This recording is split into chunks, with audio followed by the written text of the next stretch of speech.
Shalom, bravo, bravo à tous ceux qui ont pu jeûner pendant ces 12 jours de jeûne pour consacrer notre nouvelle année à Dieu 2024 autour du thème les relations des destinées.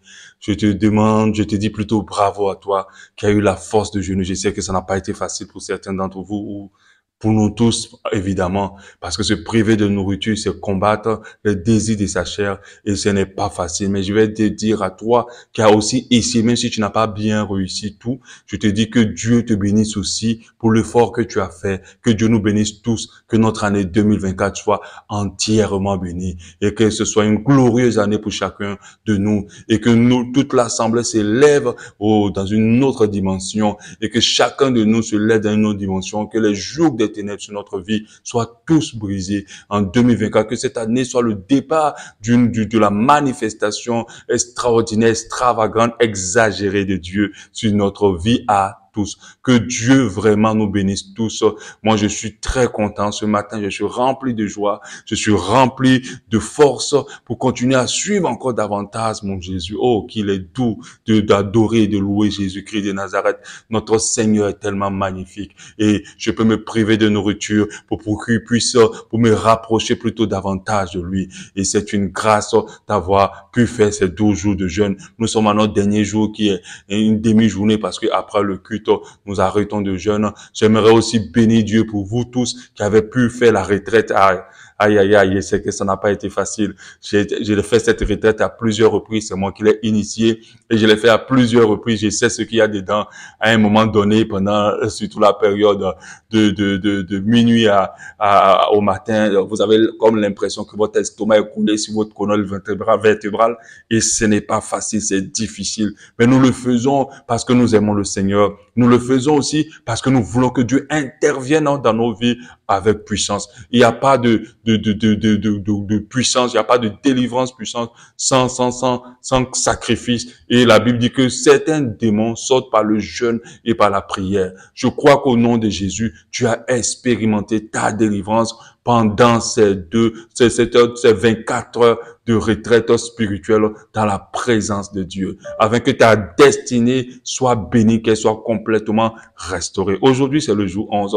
Nous allons voir comment entretenir nos relations de destinée, comment les entretenir afin qu'elles puissent libérer la grâce et la puissance de Dieu sur nos différentes vies. C'est ce que nous allons voir aujourd'hui. Je vais commenter simplement le tableau que je vous ai envoyé afin que vous puissiez le comprendre. Je vais afficher aussi à chaque fois les détails de ce tableau pour que ceux qui suivent en ligne puissent capter et lire les informations qui seront dessus. Donc, comment entretenir nos relations de destinée afin qu'elles puissent libérer la grâce de Dieu sur nos vies. C'est ce qu'on va voir aujourd'hui.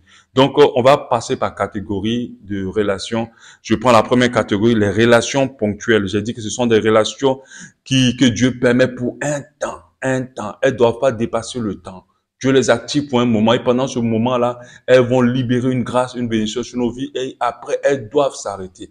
Si elles ne s'arrêtent, nous insistons à vouloir les continuer, nous pouvons nous retrouver dans les problèmes. Donc, on parle de relations ponctuelles. Il y a des relations d'amitié qui doivent s'arrêter. Même si vous regrettez que vous n'êtes plus amis, comprenez que il y avait un temps, vous devez l'être et ce temps-là, il doit être limité. On a les partenariats, les collaborations. S'il y avait des associés, avec des personnes, par exemple, on a eu la collaboration d'Abraham avec l'autre, son cousin, je crois. À un moment donné, ils devaient se séparer. Chacun devait prendre sa direction. S'ils ne faisaient pas cela, ils allaient avoir des problèmes, ça allait s'embrouiller, il allait avoir des complications parce que déjà, les employés d'Abraham et les employés de l'autre commençaient déjà à se prendre la tête. Donc, il fallait qu'ils puissent se séparer. On a vu aussi, on a les connexions saisonnières. Dieu peut vous connecter à quelqu'un pour juste un événement, pour juste une chose. Pour peut-être pendant que vous êtes à l'hôpital, Dieu vous connecte à un médecin ou une personne extraordinaire qui va vous aider à sortir de l'hôpital. Pendant que vous êtes quelque part pour quelque chose ou un voyage quelque part, Dieu peut vous connecter à quelqu'un pour juste ce moment. Après cela, il arrête. On a aussi les guides spirituels. Il y a certaines personnes que Dieu vous envoie vers elles juste pour un temps, dans une église, dans une assemblée. Pendant voilà. Après, il faut pas Je n'ai pas dit pour tout le temps. Des fois, il y a des guides spirituels qui peuvent être des relations de vie. Mais je ne parle pas de ça. Je parle aussi des guides spirituels qui sont des relations ponctuelles. Donc, des fois, quand le guide spirituel est dans le péché, le guide spirituel ne, ça va plus, on reste toujours, on dit oui, je peux pas le quitter, tout ce qu'il a fait pour moi. Non. Quand tu dis tout ce qu'il a fait pour moi à cause de ça, je peux pas partir, et tu vas avoir des problèmes. Comment entretenir les relations ponctuelles? Sentir la fin de ces relations-là. Déjà, quand ces relations existent, il faut déjà visiter ces personnes, être courtois, être bon, gentil, être présent dans ces relations-là, en fonction de ce que Dieu veut faire avec vous, dans ce que Dieu est en train de faire au travers, dans vos vies par ces relations. Il faut entretenir cela. Il faut être là présent. Alléluia. Il faut vraiment entretenir ces relations-là. Il faut tirer le maximum de grâce dans ces relations et de bénédictions. Oui, il y a des gens qui ne font pas beaucoup d'efforts dans les relations. Donc, il faut faire cela. Alléluia. Donc, c'est très, très, très important. Ensuite, il faut sentir le moment où c'est fini. Quand c'est fini, il faut le ressentir. Il faut sentir ce moment. Quand c'est fini, ne forcez pas. Laissez quitter. Deux fois, c'est la personne qui va vous quitter. Deux fois, c'est la distance qui va vous séparer. Deux fois, vous allez sentir que de toute façon, où on est en train de partir là, ça nous arrange plus. Nous deux, on commence maintenant à se prendre la tête, on commence à être un problème l'un pour l'autre. Séparez-vous sans avoir de mauvaises pensées de la personne. Ce n'est pas parce que quelqu'un vous a frustré un jour ou blessé un jour que c'était pas une personne qui avait porté une grâce. Il faut toujours respecter les relations ponctuelles. Il faut toujours vous séparer de la bonne manière. Ouais, ça, c'est très important. Ne vous séparez pas des gens avec le palabre. Ne vous séparez pas des gens avec les critiques, avec les calomnies. Séparez-vous toujours de la bonne manière. Maintenant, s'il y a eu une incompréhension et que, comme la Bible dit, que tant que cela dépend de vous, soyez en paix avec tous et que vous avez essayé de réconcilier ou bien d'apaiser des choses que la personne n'a pas voulu les partir, laissez la personne partir. Mais séparez-vous. Si vous insistez, surtout ceux qui ont été dans les relations de compagnonnage, parmi des relations de copinage, il peut y avoir des relations ponctuelles de destinée. Dieu t'a mis avec un gars, Dieu t'a mis avec un homme, c'est vrai, vous n'étiez pas chrétiens, vous étiez ensemble. La personne a beaucoup fait pour toi, elle t'a formé, elle t'a aidé. Il y a des copains, des copines qui ont aidé, hein. Malgré qu'ils étaient dans le péché, qui ont aidé certaines personnes, qui ont soutenu certaines personnes. Oui, oui, qui ont soutenu, qui ont aidé, qui vous ont permis d'être meilleurs, qui ont contribué à votre destinée. Mais, et qui vous ont payé l'école, qui vous ont payé des études, qui vous ont aidé. Oui, Dieu les a utilisés. Moi, je me rappelle d'une sœur, lorsqu'elle était malade, elle avait son fiancé à l'époque, qui est vraiment venu l'aider à l'hôpital, qui a payé toutes les factures. Elle était vraiment dans un mauvais état et c'était compliqué de payer ses factures. Et son fiancé a payé toutes les factures de l'hôpital, en tout cas la grande partie des factures de l'hôpital. Il était là dans l'hôpital pour l'aider, pour la soutenir, pour la porter. Vraiment, il était présent. Après, quand elle est sortie de l'hôpital, le gars a commencé à zaïr, il a commencé à être bizarre, il n'était plus bien. Amen. En fait, Dieu l'avait amené juste pour cette période-là. Après ça, il fallait pas insister. La sœur voulait insister, elle ne voulait pas trop casser. Et le gars l'a tourné. Je vais dire à cette sœur, sors de cette relation. Sors, c'est fini. Dieu l'avait amené un moment pour toi, pour t'aider, mais pas plus. Si tu insistes dedans et que tu forces les choses, et que si vous arrivez à vous marier malheureusement, ce cas-là va être un problème pour toi, une carrière dans ta vie, il va détruire ta destinée. Donc fais très attention dans certaines relations ponctuelles. On va parler des relations de vie. Ce sont des relations les relations, j'oublie pas, pour la relation ponctuelle, soyez toujours reconnaissant. Soyez toujours reconnaissant, même si ça s'est mal terminé, même si ça s'est terminé. Ne dites jamais de la négativité de ceux qui ont été là un moment pour vous. Alléluia. Soyez toujours reconnaissant. Pour ce qui est de la relation de vie, ce sont les relations qui ne vont jamais se séparer, qui doivent jamais s'arrêter. Il faut les identifier. La première des relations, c'est la relation avec Dieu. Jamais. Ça existe avant que tu ne naisses, ça existera toujours. Il faut jamais t'éloigner de Dieu, il faut toujours prier. Voilà comment tu introduis cette relation. L'autre relation, c'est ton père et ta mère. Faut jamais, il n'y a pas un moment, il n'y a pas une raison pour dire que c'est fini. Je veux plus être proche de mon papa, je veux plus être proche de ma maman, je veux plus nous séparer. Ça, faut jamais le faire, jamais. Il faut toujours honorer ton père, il faut toujours honorer ta mère, il faut toujours être présent pour eux. Il faut jamais être indifférent par rapport à eux. Il faut pas les oublier, il faut les appeler, il faut les soutenir, il faut les aider. Voilà comment il faut entretenir ces relations-là. On a parlé aussi d'une relation à vie, ce sont les relations de mariage. La mairie dit jusqu'à ce que la mort vous sépare. Donc c'est une relation jusqu'à ce que la mort vous sépare. C'est très important. Quand vous mariez avec votre femme, avec votre mari, le divorce n'est pas de Dieu. Le divorce n'est pas de Dieu. Donc, il faut pas penser au divorce. Il faut pas aller. Tous les problèmes au sein d'un couple peuvent être résolus. Peut être résolu. Si on a de la sagesse et de l'humilité, on peut résoudre cela. Faut pas se séparer de sa femme, de la femme de sa destinée. Faut pas se séparer de l'homme de sa destinée parce qu'on a vu quelqu'un d'autre, parce qu'on ne se sent plus bien dans la relation, parce qu'il y a une incompatibilité d'humeur, comme les gens le disent parfois. Et ça, ce sont des mauvais prétextes. Faut pas s'en séparer. Il faut toujours entretenir ta relation avec ton épouse, entretenir ta relation avec ton époux, l'aimer, lui faire plaisir, l'aimer dans le langage d'amour qu'il comprend, ainsi de suite. Il faut honorer les pères et les mères adoptifs aussi. Jamais il faut s'éloigner d'eux. Les personnes qui vous ont gardé, qui ont pris soin de vous, qui vous ont élevé, il faut garder ces relations à vie. Les tuteurs adoptifs aussi. Certaines amitiés, oui, dans certaines amitiés, il y a aucune, vous ne devez pas, vous restez amis, vous vous mariez, chacun fait ses enfants, vos enfants deviennent amis, ainsi de suite. C'est une relation qui peut aller jusqu'à ce que la mort vous enterre. Parce qu'il y a des frères, il y a des amis qui deviennent plus que des frères. Et il y a des amis qui deviennent plus que des sœurs dans votre vie, qui deviennent carrément ta famille. Donc faites très attention des têtes claires. Il peut y avoir des problèmes qui vont vouloir vous séparer, mais attention, faites attention. Il y a des amitiés qu'on coupe, mais il y a des amitiés qu'il faut jamais couper. Ça peut être une relation de vie. Alléluia. Et il y a certains pères et guides spirituels que Dieu a mis dans ta vie qui vont t'accompagner jusqu'à la fin de ta vie. Faut faire très attention à ne pas te séparer d'eux parce que tu avais un autre guide. Vous qui aimez beaucoup les hommes de Dieu populaires sur Internet, faites très attention. N'allez pas là-bas, ne vous levez pas pour aller suivre un autre, pour dire oui, je veux que tu sois mon papa spirituel pendant que Dieu vous a donné un guide. Il n'est pas peut-être extravagant, extraordinaire, mais il a quelque chose de puissant pour vous. Connectez-vous. Je vais avancer parce que l'heure avance. Nous avons aussi les connexions divines. Les connexions divines, ce sont des relations que toi, mais quand tu regardes, tu vois que c'est Dieu qui a connecté. Ces genres de relations, il ne faut pas t'amuser. C'est-à-dire que ce n'est même pas à toi-même comment tu dois les entretenir. Tu dois comment on appelle ça? Tu dois pouvoir passer du temps avec ces personnes, les appeler. Il peut arriver même que ces connexions divines ne t'appellent pas. Appelle-les, entretiens-les, pense à eux, écris-les, entretiens la relation. Ne te prends jamais la décision, toi, de te séparer de ces connexions-là.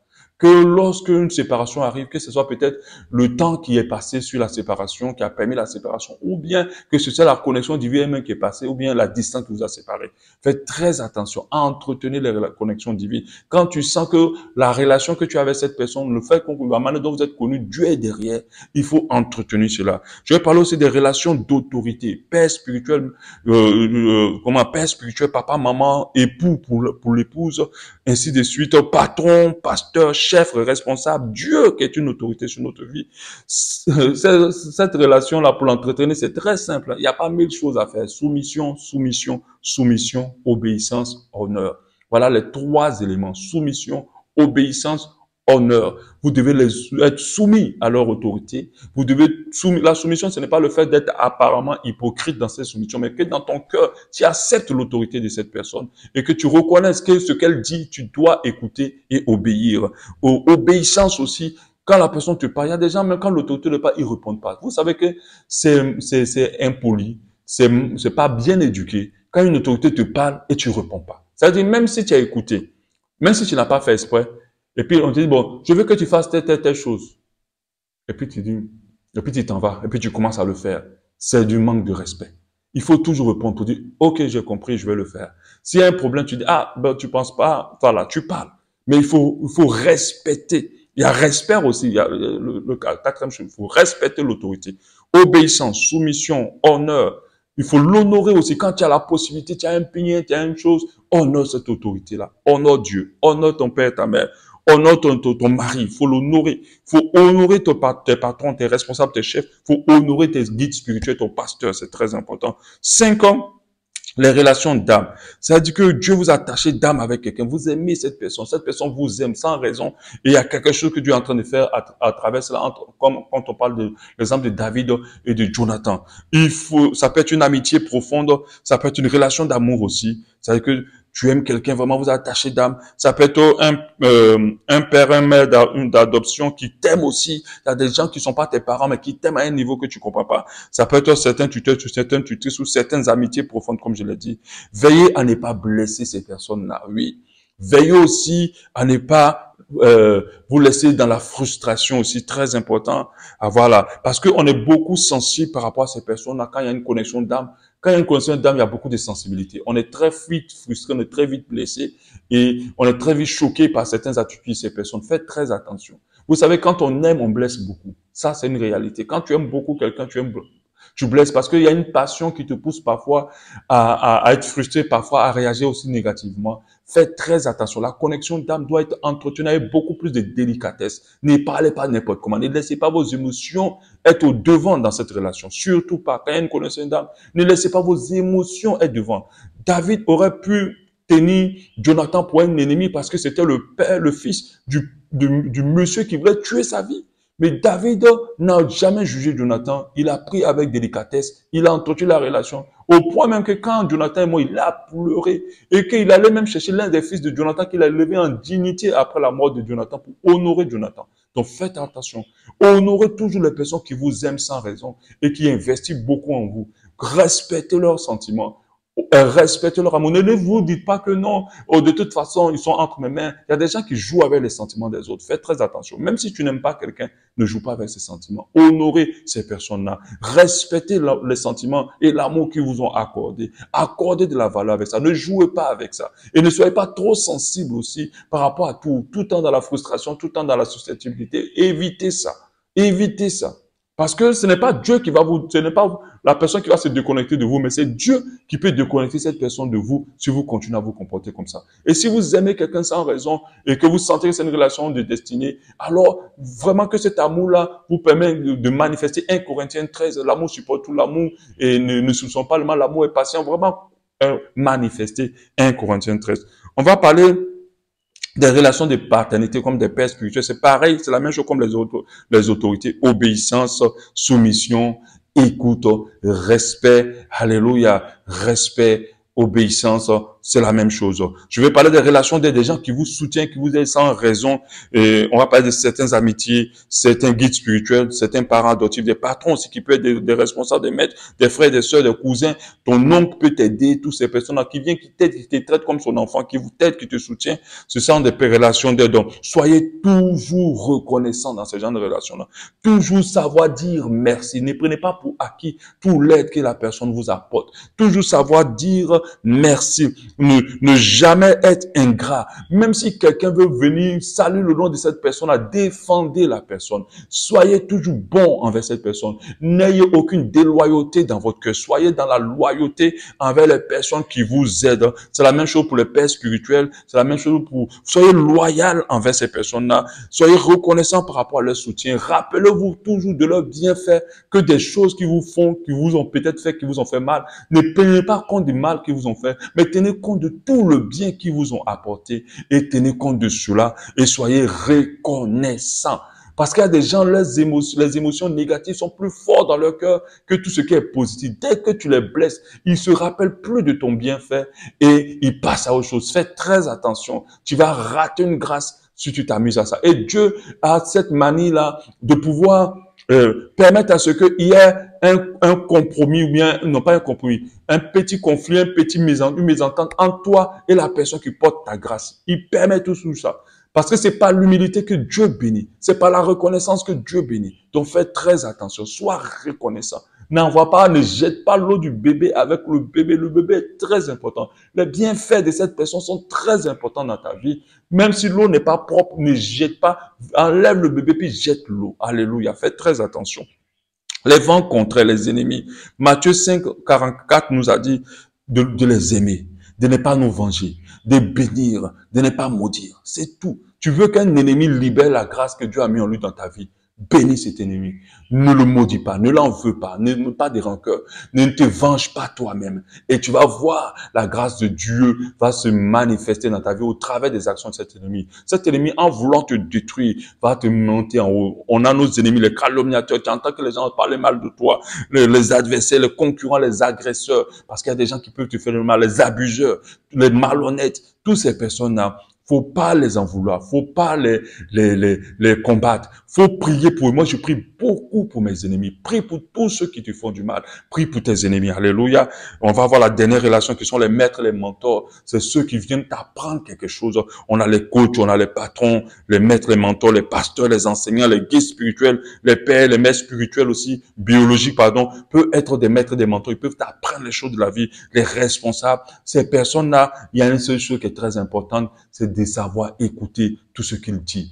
Prends ce qu'ils disent avec considération. Apporte ce qu'ils disent avec considération. Sois humble dans ta relation avec eux. Sois obéissant, sois soumis dans ta relation avec eux. Et voilà comment tu vas permettre à ce que cette relation des gens qui t'enseignent des choses, que ce soit professionnel, que ce soit spirituel, que ce soit dans la vie, que tu vas pouvoir recueillir la bénédiction que Dieu a mis en eux pour toi. Alors, alléluia. Voilà ce que j'avais à dire à comment entretenir les relations. Beaucoup d'amour dans ton cœur pour toutes ces relations. Il faut aimer les gens. Selon 1 Corinthiens 13, pour toutes ces relations. Que Dieu vraiment te bénisse. Qu'il bénisse ton année. Qu'il bénisse vraiment ta vie. Qu'il bénisse tes affaires. Qu'il bénisse ta famille. Ce que tu es en train de chercher avec Dieu là, que tu puisses l'obtenir en 2024. Au nom précieux de Jésus, toi qui n'es pas encore marié, que Dieu t'envoie un homme extraordinaire qui va t'aimer d'une manière particulière, qui va te valoriser, qui va t'aider à aimer Dieu, qui va t'aider à t'attacher à Dieu. Au nom de Jésus, toi, homme qui n'est pas marié, que Dieu te permette de trouver une femme de valeur, une femme de sagesse, une femme qui craint Dieu, qui va te porter dans tes projets, qui va te porter dans tes ambitions, qui va t'apporter la grâce, qui va faire réussir ta vie. Au nom de Jésus, pour toi qui as des problèmes financiers, que cette année, rien ne te manque, que ton compte en banque se bonde d'argent, que tes chiffres qui étaient à 4 chiffres passent de 4 chiffres à 7 chiffres dans ton compte en banque. Bon, 7 c'est beaucoup, c'est peut-être 7 milliards. Je vais dire, bon, tu es capable de te donner les milliards. Dieu m'a permis de parler sur ta vie. Oui, à 7 chiffres au nom de Jésus. Dis Amen avec moi. 7 chiffres dans ton compte en banque. Dans le nom de Jésus. Dieu est capable de le faire. Que Dieu bénisse ton ministère. Que Dieu bénisse ta famille. Pour toi qui es malade, qu'en cette année, tu reçoives ta délivrance. Que tu reçoives ta guérison. Parce que tu as consacré ton année à Dieu au travers des consécrations douces. Que Dieu te restaure de l'intérieur. Pour toi qui es oppressé par un esprit. Que en 2024, alléluia, que ta délivrance soit opérée. Et que tu sois libéré à jamais et pour toujours de cet esprit au nom précieux de Jésus. À Dieu la gloire, que Dieu te bénisse. Et nous bénissons le Seigneur encore pour ces 12 jours de consécration. Amen.